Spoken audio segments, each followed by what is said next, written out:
Soraya Pérez Munguía es diputada federal por Tabasco y esta mañana platico con ella. Telereportaje presenta La Entrevista con Emanuel Civilla. La Entrevista. Diputada, bienvenida, ¿cómo estás? Muy bien, Emanuel, con mucho gusto estar aquí contigo y tener la oportunidad de dirigirme a tu auditorio. Tiempo de no hablar, de no estar en telereportaje. Sí, ahorita vi todos los cambios que hiciste aquí en las instalaciones. Muchas felicidades para ti, para tu equipo. Pero sí, la verdad la pandemia nos tuvo en otra dinámica. Así es, son las 8:23, muchas cosas que platicar. Yo quisiera que iniciáramos por esta iniciativa que has presentado para que se establezca la zona libre de la frontera sur. Es algo que se ha comentado mucho, que algunos dicen, pues sí es viable y sí es conveniente, y hay quienes dicen que no es viable y que no es conveniente, o que no permearía en un beneficio real para las mayorías. Yo quisiera que abundaras al respecto. Mira, yo coincido y lo he dicho en muchas ocasiones con el presidente en que la agenda pendiente en México es la agenda de la desigualdad. Y no solamente es la desigualdad del que tiene y el que no tiene, sino la diferencia que existe entre los estados del norte y los estados del sur. Como ustedes saben, casi desde los primeros meses que inició el gobierno del presidente Andrés Manuel, él por decreto presidencial mete esta serie de incentivos fiscales allá en la frontera norte. Están pagando menos ISR, menos IVA, y mucha gente me estaba preguntando, me dice, Soraya, es que no sabía que en el norte están pagando menos IVA que nosotros. Le dije, sí, y eso lo que hace es ampliar más las brechas que existen. ¿Ha funcionado en el norte? ¿Cuál es el saldo hasta el momento al respecto? Bueno, claro que ha funcionado. Imagínate si los contribuyentes no están felices de pagar en sus productos menos precio por lo que implica la reducción del IVA en 8%, ¿no? Entonces, imagínate lo que sería para nosotros pagar mucho menos por los productos que consumimos a diario. Entonces, la propuesta es esa, es que la misma idea que él implementó en la zona norte aplique, pero no nada más para los municipios de la frontera sur, que él ya lo dijo, que lo quiere hacer, pero no lo ha implementado, sino que se extienda a todos los estados que forman parte de la frontera sur. ¿Serían para los estados y solamente los municipios limítrofes? No, la propuesta que yo tengo es que incluya a todos los municipios de la frontera sur, porque si nada más ponen a los municipios, pues nada más nos excluiría. Por eso, a todos los estados. A todos los municipios de cada uno de los estados que tenemos frontera con el sur. Bien, por ejemplo, Chiapas, por tanto, entraría Tabasco completo. Sí. ¿No? Bien. Sí. Y la idea es generar esto. ¿Hay las condiciones para poder hacerlo, Soraya? Sí. Eso es con el SAT tiene la capacidad para implementarlo de manera inmediata, tiene centros recaudatorios en cada estado, regional, no le implica nada de problema. Sí, el mecanismo que usó en la frontera norte es el que se quejan los contribuyentes, porque es a través de entregas y devoluciones, no es como directo. Pero mira, todo lo que implique un ahorro para los ciudadanos en este momento de crisis, ante la pandemia, ante la parálisis económica que vive el país y especialmente el sureste, debería ser bienvenido. En el norte, los empresarios, los contribuyentes pagan y ya luego te lo devuelve el SAT. Es correcto. Sí. Y es lo que de alguna manera ellos quieren que sea inmediato. Ellos quieren claro, que sea directo como se usa en otros países. Tú sabes que en otros países hay diferencias de las tasas impositivas, especialmente en el consumo, y es una serie de incentivos que tienen los estados y en acuerdo con los gobiernos federales. Ese es el mismo mecanismo que exigiríamos que se pudiera hacer de manera generalizada tanto en la frontera norte como en la frontera sur. Pero por lo pronto que nos den los beneficios y que podamos pagar mucho menos, especialmente a las pequeñas empresas que destinan una parte importantísima de sus utilidades en el pago de impuestos. Estás hablando pues de casi el 40% en el peor escenario, y pues también en el consumo de los productos vitales. Has presentado esta iniciativa y la cabildeaste con los distintos grupos, en particular con Morena, pues que son los que la bancada mayoritaria. Desde el año pasado la metimos junto con Dulce María Sauri y varios amigos míos que son expertos en temas fiscales. Y que hoy Dulce María preside la Cámara. Hoy preside la Cámara. Ahora le avisé que la iba a volver a meter un poquito más sofisticada y aprovechando el anuncio del presidente de que tenía la intención de hacerlo en algunos municipios de la frontera sur. Todo lleva su proceso. Aquí tenemos que iniciar dando a conocer la idea y a partir de aquí empieza el cabildeo en comisiones con nuestros compañeros de diferentes partidos. Sí, yo sé que no es fácil porque, bueno, he tenido varias reuniones con la Secretaría de Hacienda. Acabamos de pasar el presupuesto, me reuní con ellos, le planteé, yo metí 15 reservas en temas de reactivación económica y traen una cerrazón tremenda. Ellos consideran que todas estas iniciativas pueden representar un boquete fiscal. Los expertos dicen que el boquete es de 300 mil millones de pesos, es un chorro de lana. Pero el que trae el gobierno federal 300 mil millones de pesos. Para el 2021. ¿Esto lo dicen los expertos, los especialistas? Sí. ¿Los asesores tuyos o cómo? No, hay muchísimos análisis, el IMCO, Transparencia Mexicana, que han hecho estos ejercicios porque traen expectativas muy positivas de crecimiento económico para el año entrante y no hay ningún elemento que nos indique en este momento que se vaya a recaudar que eso. se vaya a materializar el crecimiento económico, y cuando hay crecimiento de recaudación, si no hay movimiento económico, pues no va a tener ingresos el Entonces gobierno. el boquete, esto es, al gobierno le faltarían 300 mil millones de pesos. Y han dicho que no van a endeudarse. Bueno, de los 300 mil ellos están asumiendo que una parte va a ser a partir de la desaparición de los fideicomisos. Entonces ahí traen pues 70 mil millones de pesos que desaparecieron este año y que va a ser efectivo, digamos, hasta el 2021.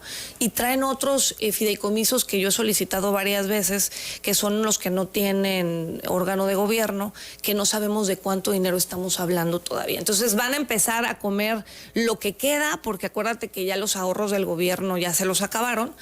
Y seguramente pues se va a apretar más el cinturón el gobierno federal. Yo insisto, 2021 va a ser un año muy complejo. ¿Más que 2020? A pesar de pandemia. Bueno, de todo si lo que terminamos la pandemia, pues van a ser mejores condiciones. Y seguramente que el 2020. Pues el 2020 es totalmente vacuna, atípico. ¿no? La vacuna puede generar. El tema es el gran esfuerzo que va a implicar la distribución, la logística de la aplicación de la vacuna y la misma compra. En el presupuesto que aprobamos hace apenas unos días, la semana pasada, y que fue una discusión muy interesante porque fue la primera vez que la hicimos también semipresencial. Fueron 3 días de discusión, nunca antes habíamos sesionado 3 días para un presupuesto, casi 40 horas de sesión, más de 1,000 reservas presentamos en la discusión del presupuesto. Pues un tema que nos ocupó muchísimo en la discusión fue el tema de la definición de los recursos para la vacuna.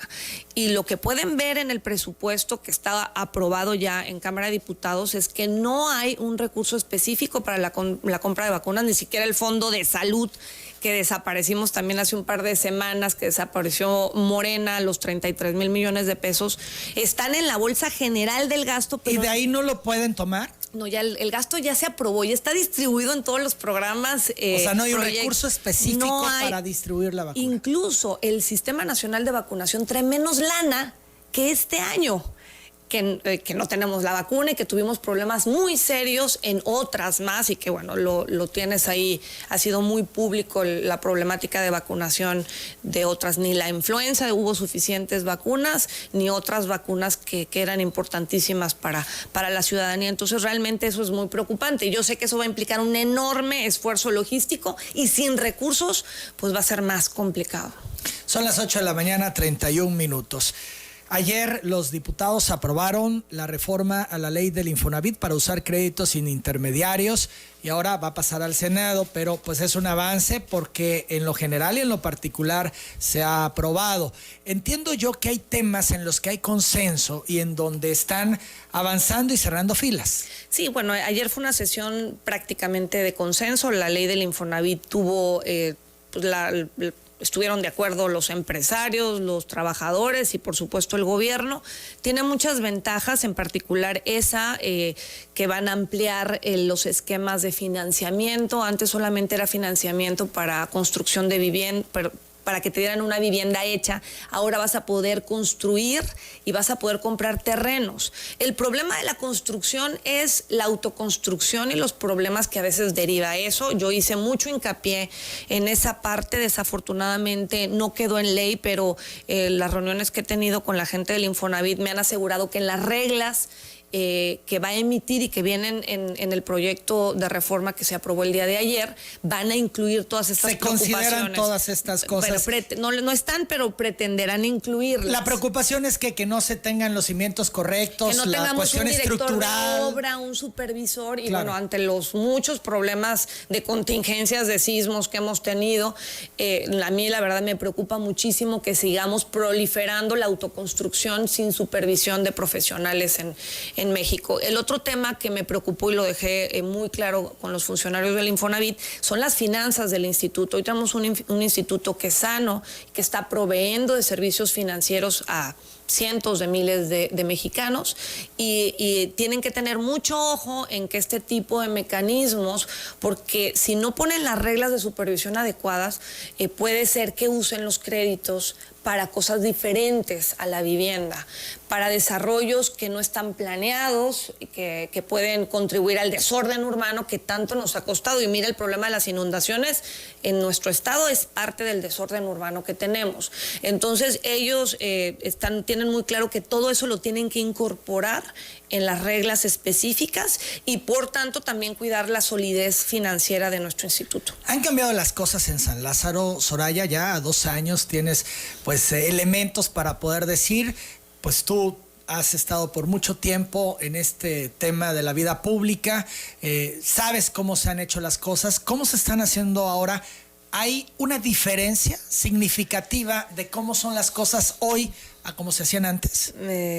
Bueno, sí, claro. Y hay una diferencia, que es que la agenda que llevamos en la Cámara es la agenda del presidente de la República. Pero eso sería similar a otros sexenios. No. El presidente normalmente impone una agenda, pero se va construyendo en medio de la pluralidad de la Cámara. Entonces, si algo pudiéramos mejorar, y es lo que yo he insistido permanentemente, es que también se debe de escuchar a las minorías. En este caso yo represento una minoría en la Cámara en San Lázaro, y también tenemos ideas, propuestas, y también representamos las necesidades de muchos ciudadanos.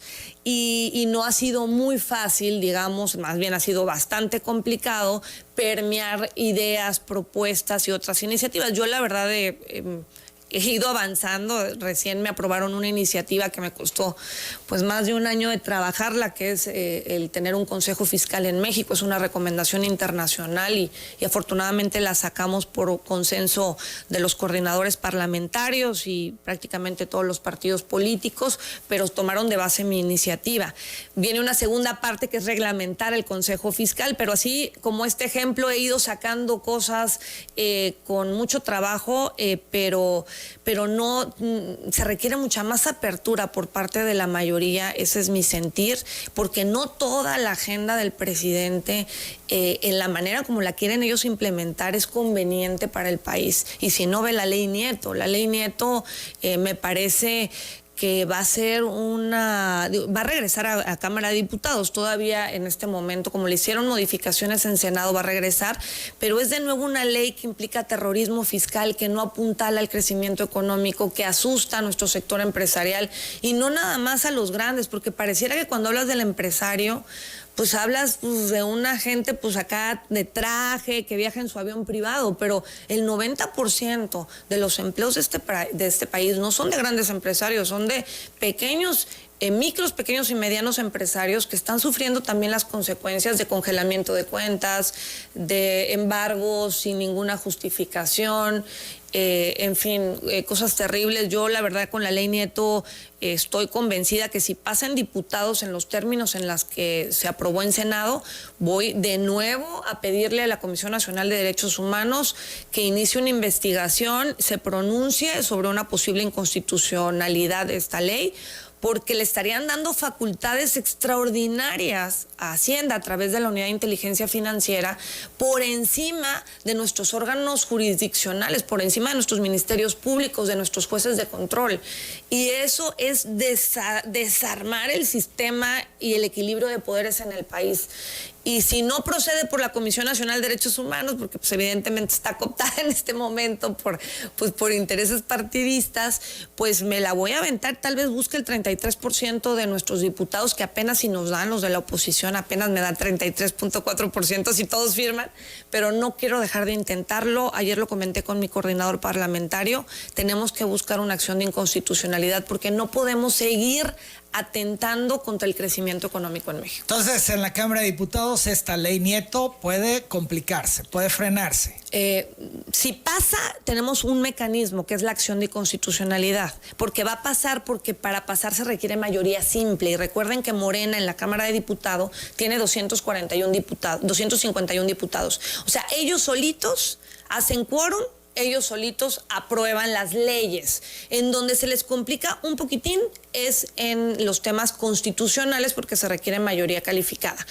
Pero las leyes pasan muy suavecitas.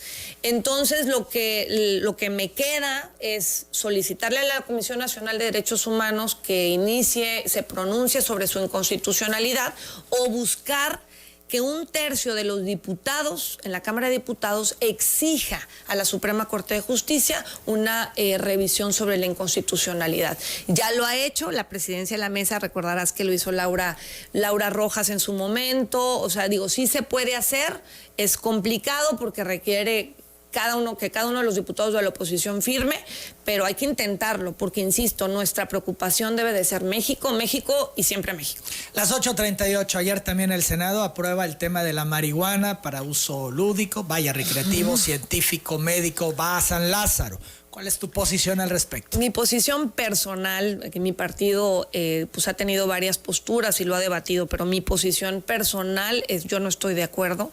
Yo quiero un México libre de cualquier tipo de vicios para mis hijos, para los hijos de mis hijos y para los amigos de mis hijos.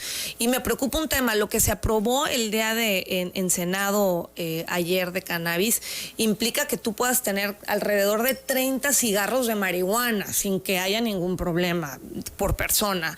Yo no sé si el sistema de salud, y con los números que te estoy dando, o sea, el sistema de salud en México el año que entra, en medio de la pandemia, va a tener prácticamente los mismos recursos que este año, que son los mismos recursos que el año anterior. No está preparado para manejar un sistema posible de adicciones que pueda generar el uso lúdico de la marihuana. Eso me preocupa muchísimo. En países donde se permite, han hecho inversiones fuertísimas para tener instalaciones adecuadas para poder prevenir las adicciones y en su momento tratar si es que ya no se puede prevenir. México no está preparado para eso. La verdad a mí me preocupa mucho, pero es una posición personal. Tú sabes que soy madre de 2 niños y mi preocupación, pues por encima de todo, es mi familia y las familias mexicanas. ¿Y qué vas a hacer si tu bancada te pide que apoyes esta... No, nos pide. Si normalmente vamos en consenso, y yo soy una convencida de que si no vamos en consenso en la mayoría de las iniciativas, pues no usamos el poder de nuestra bancada. Pero en este tipo de temas, como en los temas pues de convicción personal, el derecho a la vida, que tú sabes que también estoy 100% a favor de la vida, nuestro partido nos ha dado la libertad de votar conforme a nuestras convicciones. Entonces, ¿estás adelantando que tu voto será en contra? Mi voto va a ser en contra. Las 8 de la mañana, 40 minutos. Vamos a la pausa, regresamos. Seguimos platicando con la diputada federal Soraya Pérez. El presidente López Obrador acaba de rechazar que su gobierno no esté atendiendo a los damnificados de Tabasco, como difunden algunos medios de comunicación a nivel nacional. Vamos a escuchar lo que hace unos momentos dijo el presidente. Es como lo de las inundaciones, todos estos pasquines, el Universal, el Reforma, hablando de que no se atienda a los damnificados. Claro que se atienda a los damnificados y se les va a atender en todo, como nunca se atiende a los pobres, a los necesitados, a los damnificados. A los que no se atiende es a los que se dedicaban a saquear, a robar, a estos periódicos, a estos damnificados por el cambio, que ya no están medrando del presupuesto público, que ese es su coraje, y por eso se dedican a estarnos atacando, a calumniar todos los días.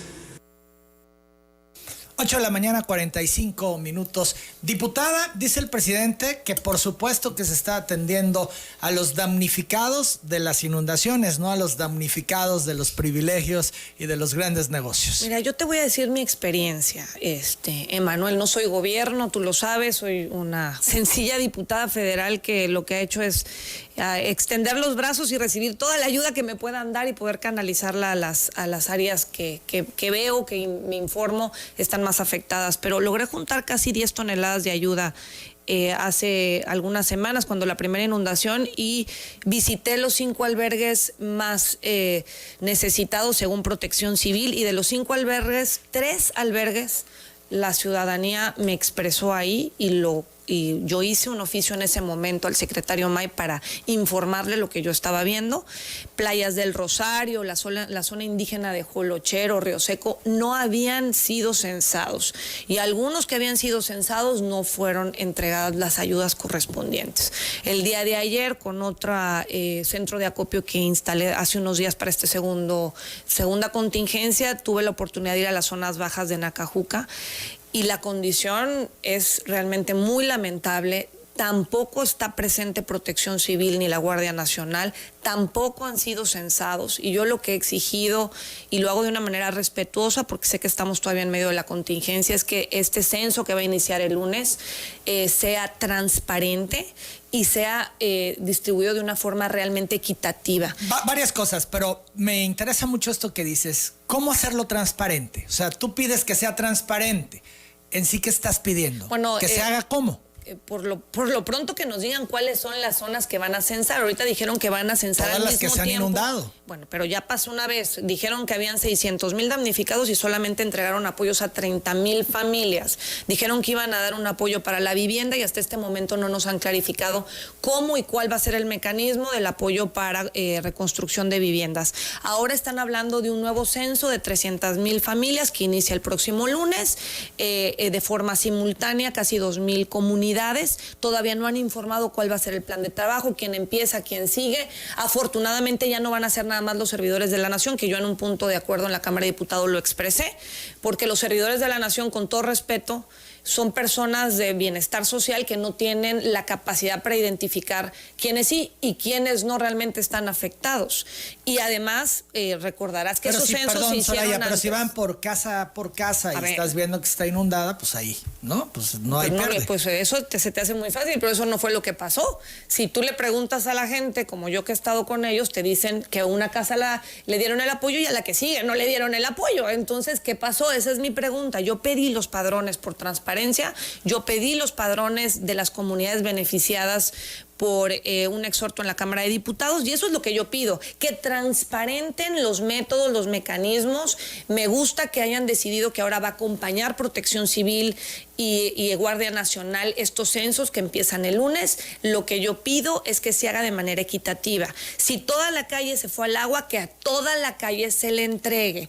Si la calle, unas tienen afectaciones y otras no, que nos indiquen con qué grado de afectación o cuál va a ser el mecanismo que va a determinar a quiénes sí y a quienes no. Porque ha habido una realidad y mucha gente aquí afuera llena de gente. Aprovechar, Soraya, de las circunstancias. Mira, ese rollo, que no se vio afectada, que está peleando por estos apoyos. Rollo, Emanuel, la verdad yo no me lo trago. Yo he visto la gente llorando en estos días de contingencia, han perdido todo, la gente se te acerca y llora aquí afuera, la gente está pidiendo algo de apoyo humanitario. O sea, nosotros con eso no se puede jugar. Si hay alguien que está lucrando de eso, que lo identifiquen y los alejen, pero la realidad es que hay muchísimas afectaciones. Ayer que fui a estas zonas bajas, Sandial, la gente está viviendo sobre el borde, en condiciones totalmente insalubres, sin pabellones. De hecho, puede complicarse porque ahí puede haber un brote de dengue en medio de la pandemia del coronavirus y con la gente que ha perdido prácticamente todo, no tienen luz, no tienen agua potable, una situación realmente muy, muy crítica. Entonces, yo lo que insisto es que debe haber una nueva política hídrica, que esta contingencia, que esta emergencia nos lleve a unas decisiones que resuelvan este problema de fondo. Yo lo dije en tribuna, yo sé que son obras que son multimillonarias, que no se ven, que políticamente incluso podrían ser no rentables, porque los resultados no se ven de hoy para mañana. Pero la gente ya no te pide dádivas, ya no te pide sí lo exigen ahorita porque no tienen para comer, pero lo que quieren es una solución de fondo. Y mi preocupación es que no hay recursos para esto. Han anunciado un plan que no han dado mucho detalle ni de cuánto dinero, ni de dónde van a sacar el dinero, pero la realidad es que en el presupuesto no hay recursos para Tabasco. Solamente hay 90 millones de pesos, que son 100 millones de pesos menos que lo que teníamos el año pasado. No hay Fonden ya, porque este año todavía están solicitando recursos al Fonden. Es la segunda vez que solicitan emergencia para Tabasco y hay recursos en el Fonden para atender la contingencia. Pero no tenemos un mecanismo. El propio secretario de Hacienda ha reconocido que desaparecieron el Fonden sin tener un mecanismo que lo sustituya para poder hacer obra de infraestructura de largo plazo. Entonces no hay un mecanismo. Pero decía el presidente, yo aquí lo entrevisté y le cuestioné sobre esto, sobre el Fonden, sobre todas las voces que critican la desaparición de este fondo y que, pues ponían en riesgo a la gente vulnerable cuando sucedieran estas cuestiones climáticas y demás. Y él decía, pues es que no se necesita, el Fonden era corrupción y se destinará el recurso que se requiera destinar. Pero ¿de dónde va a sacar el dinero? A ver, ojalá y tuviéramos una olla que generara recursos. La realidad es que eso no existe. Los recursos son limitados, provienen de los impuestos de la ciudadanía y se tiene que hacer una distribución de lo poco que hay en medio, además de una crisis económica, insisto, porque lo que estamos pasando no es menor. México no le está yendo nada bien, al mundo entero no le está yendo nada bien. Entonces no tenemos una bolsa que genere lana. Lo que se tienen que hacer es hacer las previsiones correspondientes y eso es lo que no hay. Y el plan, y se requiere un plan. La verdad, yo insisto, se requiere un plan de mediano y largo plazo. El tema del manejo de presas no es un paso adelante, no es ya un primer paso. Ya había un manejo de presas, él lo conoce muy bien, el manejo de presas existe, hay un comité nacional de grandes. Pero se le daba la prioridad a la generación de energía, eso se ha destacado. Y eso ha generado que en las épocas de crisis, cuando toca año que llueve mucho como pues se inunde la planicie tabasqueña porque no bajan las presas si es al verdad nivel eso, Manuel, que deberían, y por la generación de energía para poder darle energía a la península, se ha dicho, se ha generado esta posición. Si es verdad eso, entonces no están cumpliendo el objetivo del Comité de Grandes Presas, porque el Comité de Grandes Presas no tiene el objetivo de generar energía eléctrica, tiene el objetivo de salvaguardar la vida de las personas, el riego y la protección de nuestros centros agrícolas y, como última instancia, la generación de energía eléctrica. Si es verdad lo que dice el presidente, que coincide con la aseveración del gobernador, que desfogaron 1,800 metros cúbicos por segundo cuando debieron ser nada más 800, entonces hay una responsabilidad de la empresa productiva del Estado, porque ese no es el objetivo de la ¿Tú te vas a sumar a esta denuncia que el gobernador ha anunciado contra CFE?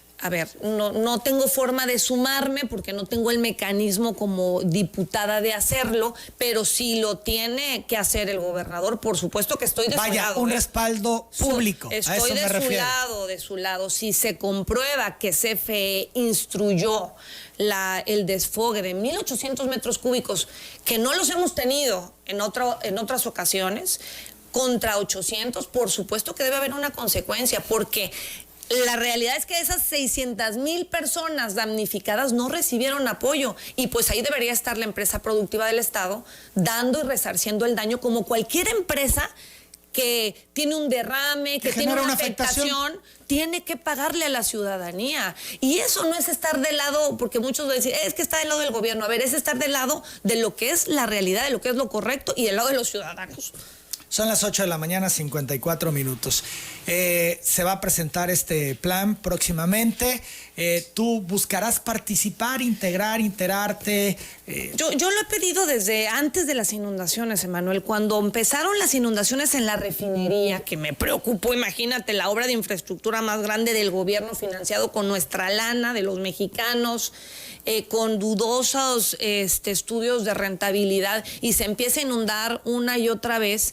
Hizo una visita el presidente ya en medio de la pandemia, estaba unos días antes inundada la refinería. Yo hice una carta pública, busqué asistencia ciudadana de presidencia para decirle que este era el momento para que el presidente anunciara un plan contra inundaciones en Tabasco, que esa era el gran legado que podría dejarle a los tabasqueños. Y no me hicieron caso. Luego llegó la primera inundación y subí a tribuna y vino la desaparición del Fonden. Y el día que desaparecieron el Fonden, pidieron dinero al Fonden en Tabasco. Y les dije, no pueden desaparecer un mecanismo sin tener otro que lo supla, porque estamos en una contingencia. ¿Qué está pasando en Tabasco? Y no hicieron nada. Tuvieron 4 semanas para desasolvar los ríos, para tener algún mecanismo de protección y mantenimiento en el río Grijalva. Y viene la segunda contingencia y por supuesto que tuvieron que desviar el agua hacia las zonas vacas de Nacajuca, Jalpa y Cunduacán, porque el río Grijalva estaba totalmente fuera de su nivel, porque tuvieron 4 semanas y no hicieron nada. Entonces, la realidad es que estas decisiones que se tienen que tomar en el ejercicio público pudieran disminuirse los riesgos si se toman las medidas en su momento y apropiadas. Por supuesto que me voy a sumar, voy a seguir insistiendo en participar. Yo creo que el presidente tenía razón en 2007, cuando dijo, si a Tabasco, si les importa Tabasco, pónganle número. Por eso yo pido dinero, por eso yo pedí 500 millones de pesos para el plan contra inundaciones en Tabasco. Si les interesa Tabasco, pónganle número, y si no, es pura demagogia. Y dijo otra cosa el presidente en ese momento, a Felipe Calderón: se requiere un comité de expertos, de ciudadanos y de largo plazo, que permita que los planes trasciendan los sexenios y trasciendan las ideas partidistas, las ideologías partidistas. Entonces yo creo que esa es una solución que, además de este funcionario que piensa poner, que todavía no ha decidido el presidente, tiene que haber un consejo con expertos que le dé seguimiento, en donde participe el gobierno del estado, por supuesto, que participen los ingenieros y participe también Protección Civil y las áreas que tengan que participar. Son las 8 de la mañana con 57 minutos. Soraya, ha insistido la secretaria de Energía de que no hay problemas de inundación, que lo que se ha encharcado ha sido porque están en proceso de obra. No sabemos, nadie sabe qué pasa en la refinería, solo ella. La verdad, nadie sabe. Yo he pedido informes, yo he pedido padrones, yo he pedido cómo va el avance de la obra. Yo tengo 1 año que no tenemos idea de cuál es el avance físico financiero de la obra, porque decidieron transferirle los recursos a una empresa filial de Pemex, a Pemex Transformación Industrial. Este mecanismo que ha sido tan criticado por la opacidad, pues es el que están haciendo. Dicen que para que se avance más rápido, pero cuando se avanza más rápido se podría hacer con más transparencia. Yo no te puedo decir, salieron muchas fotos, efectivamente yo no vi inundaciones completas de la obra, pero sé que cuesta mucho dinero sacar la obra, y también no vi mucho avance en lo que pudimos ver de la refinería.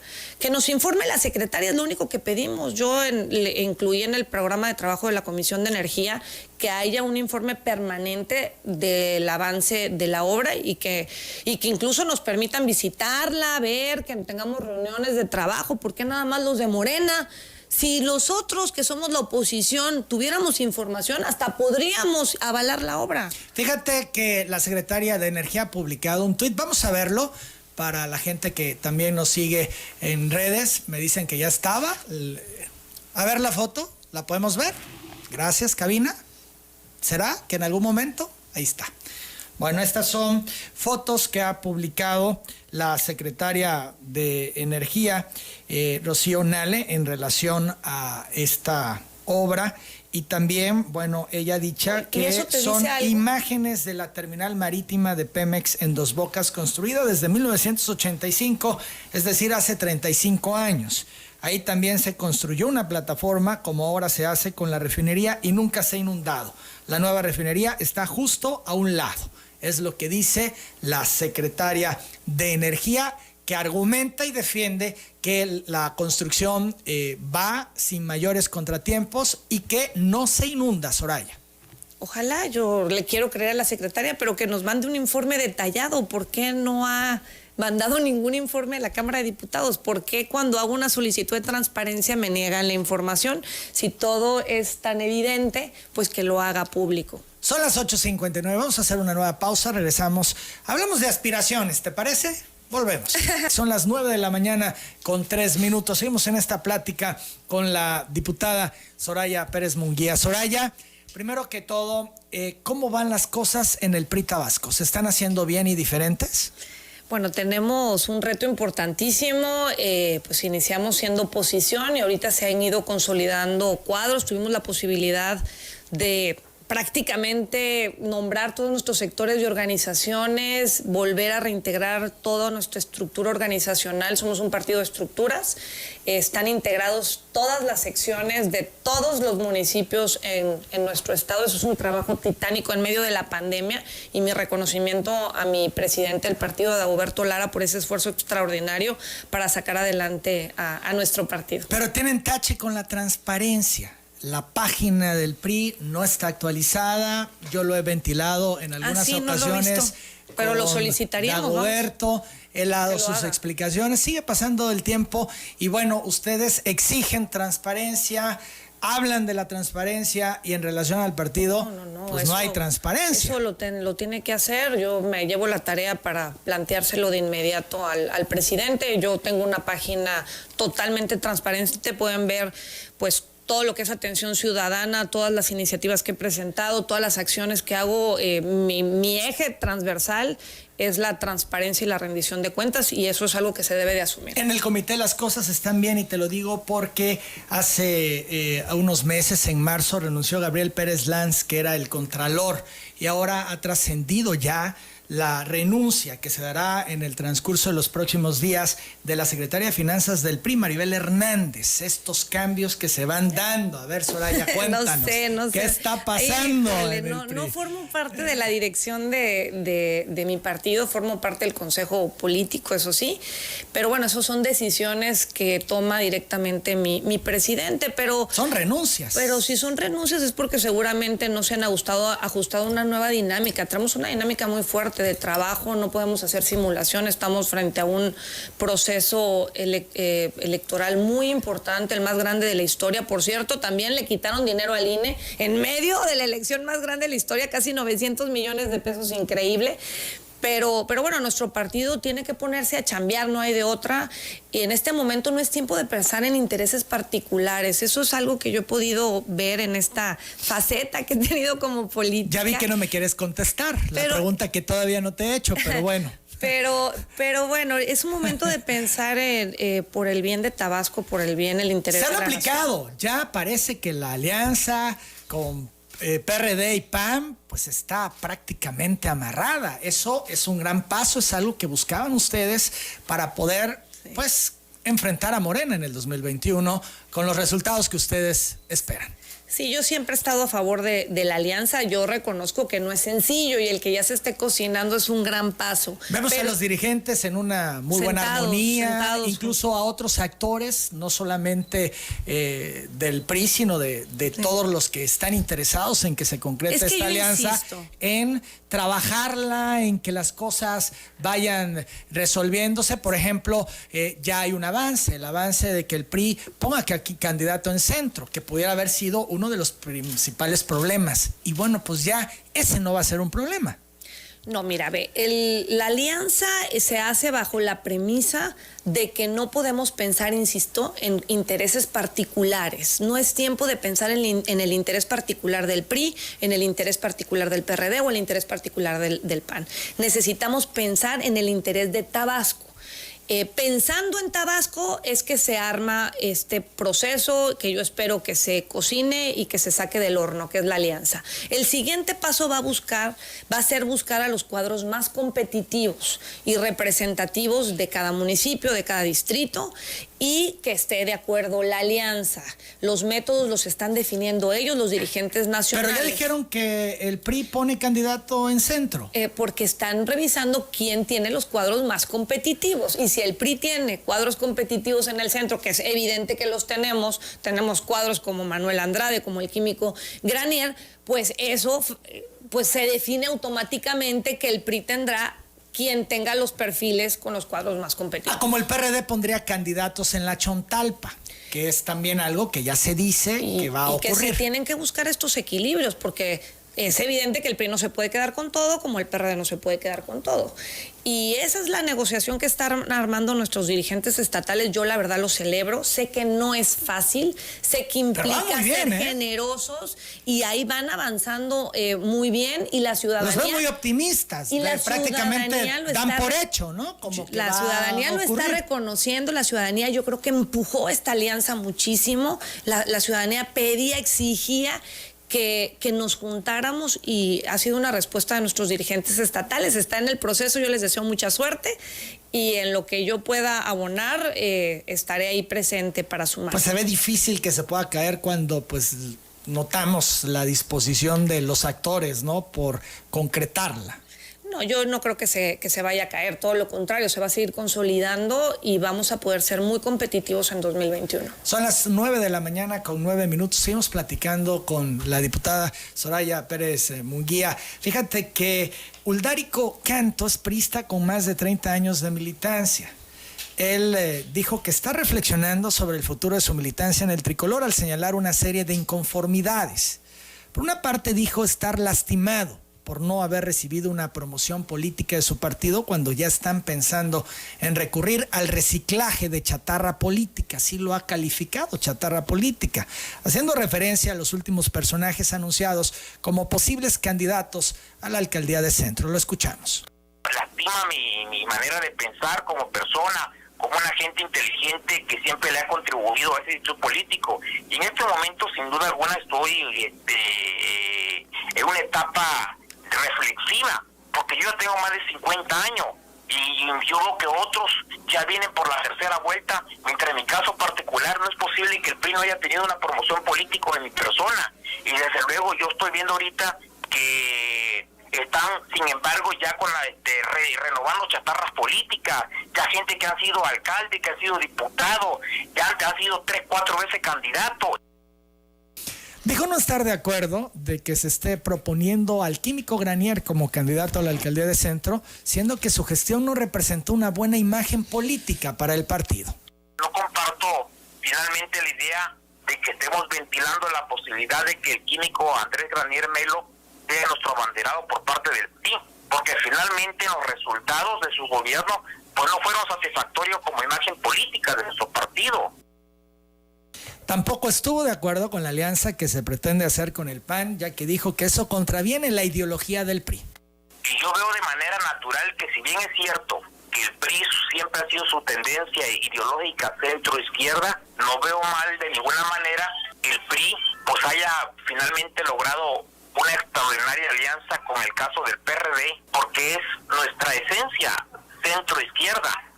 Yo me resisto quizás en el caso del PAN, en el caso de que no es posible que volvamos a tomar una tendencia hacia la derecha ideológica, porque desde el inicio de nuestra historia como partido político, el PAN nació como una gran contrapropuesta. Demandó un equilibrio en la representatividad al interior del partido. Y aquí, como esta voz de Uldarico han salido otras que han dicho que, bueno, es un tema de ideología, está bien, pues los partidos que buscan llegar al poder, ¿no? Ganar las posiciones, pero no a costa de las ideologías. Mira, yo reconozco en Uldarico una persona con una gran trayectoria, es un intelectual de nuestro partido, es un gran cuadro, y es tarea de mi dirigente del partido lograr el consenso con todas las voces. Pero escuchar a Uldarico y escuchar sus reflexiones me hacen recordar que somos un partido con muchísima fuerza, con muchísimos cuadros, con muchísima gente valiosa. Insisto, no es un trabajo sencillo el que tiene mi dirigente estatal de lograr los consensos, de hacerle entender a nuestra propia militancia la importancia de una alianza en este momento, que insisto, no es por un tema particular del PRI, sino por el interés común de nuestro estado de Tabasco. Pero bueno, yo la verdad le deseo a mi presidente la mayor de las suertes, el mayor de los éxitos, porque requiere muchísimo trabajo el poder sumar todas las voces disidentes y no en el proyecto que tenemos, que es Tabasco. Son las 2 de la mañana, 13 minutos, Soraya. Tú dices, no es momento de aspiraciones, pero sin embargo el 2021 se acerca, ¿no? Tú estás dedicada en las cuestiones legislativas, te escuchamos, fijas las posiciones, ahora nos decías que vas a dar la pelea en torno a este tema de la ley Nieto, etcétera. Pero bueno, la realidad es que ya se están moviendo, tu partido y todos los demás partidos están intensamente trabajando ya rumbo al 2021, porque el proceso electoral ha iniciado oficialmente. Entonces, ¿hay interés tuyo en participar en el 2021? Mira, yo tengo interés en hacer el mejor trabajo posible en esta encomienda que tengo como legisladora federal, que no ha sido sencillo. Ser la única diputada federal de oposición en la tierra del presidente. He ido construyendo paso a pasito iniciativas, proyectos, gestión para nuestros paisanos. Tengo una actividad permanente de gestión en todos los municipios, no nada más en mi municipio, en Cárdenas. Y la verdad es que yo estoy lista, estoy preparada, no es una decisión personal, porque así son las cosas, tenemos un sistema de partidos, no son decisiones personales. Y está, insisto, por encima este proyecto de la alianza. Entonces yo le dejo esta tarea a mis dirigentes estatales, a mi dirigente nacional Alito Moreno, y si Soraya Pérez es competitiva para algún espacio político y es útil en el proceso electoral, en donde yo sé que pueda aportar, porque también tengo que serles muy sincera, o sea, a mí me gusta aportar en donde sé que tengo la capacidad y la experiencia para poner un granito de arena. ¿Esto es en lo legislativo? En lo legislativo, en lo administrativo, tengo experiencia, no me gusta mucho hablar de lo que he hecho, pero bueno, lo conocen mi currículum. Si insisto, soy de utilidad para esta alianza que se está cocinando, para este proyecto que es Tabasco, por supuesto que estoy lista. Tú dices, estoy lista, y las opciones que pudieran ser es o la diputación local o la alcaldía de Cárdenas. Bueno, ser alcaldesa de Cárdenas sería un grandísimo honor para mí. Tú tienes muchos años viviendo fuera por tu cuestión profesional, cuestiones de trabajo, muchos años. ¿Estarías dispuesta a regresarte a Tabasco a vivir con todo y familia? Sí, va a ser una decisión personal compleja, pero importante, porque insisto, este es momento de pensar en Tabasco, de pensar en México. Y si puedo aportar un granito de arena, sería un honor increíble dirigir los destinos del segundo municipio más importante. Entonces, con un potencial. ¿sí te interesaría Cárdenas? Claro, me interesa. Más que la diputación local. En la diputación local yo creo que tenemos muchos perfiles. Si creen que soy de utilidad, pues bueno, estoy lista. Pero bueno, insisto, es decisión de mi dirigente. Es decisión de tu dirigente, pero nos asoma lo que tú estarías buscando. Y sí, sería la alcaldía de Cárdenas. Me encantaría dirigir los destinos de mi municipio, por supuesto, sería un honor para mí como cardenense. Sí, efectivamente, por cuestiones profesionales no he vivido en los últimos años en mi municipio, pero nunca he estado lejos de Cárdenas, siempre estoy presente, conozco la problemática y sé que puedo dar opciones para la reconstrucción de mi municipio. Y también en lo legislativo estoy lista, tanto en lo local como en lo federal. Sabes que también se abre la oportunidad de la reelección como diputados federales. Sé que es un reto tremendo, insisto, en la tierra del presidente, y lo haría con muchísimo respeto e institucionalidad, como he tratado de trabajar desde el primer día de mi gestión como legisladora. Soraya, agradezco mucho tu presencia en Telereportaje. Siempre interesante platicar contigo. Muchísimas gracias. Y bueno, quedó pendiente que les platicara un poquito más del presupuesto, que me tiene algo... Pues hablamos varias cosas del presupuesto. Preocupada, pero hay tantos temas todo el tiempo. Muy agradecida por el espacio, Manuel. Pero nos volvemos a ver pronto. Con la oportunidad de poder dirigirme a tu muy generoso auditorio. Muchas gracias. Gracias a ti, Soraya. Son las 9 de la mañana, 17 minutos. La diputada federal Soraya Pérez Munguía. Yo hago la pausa.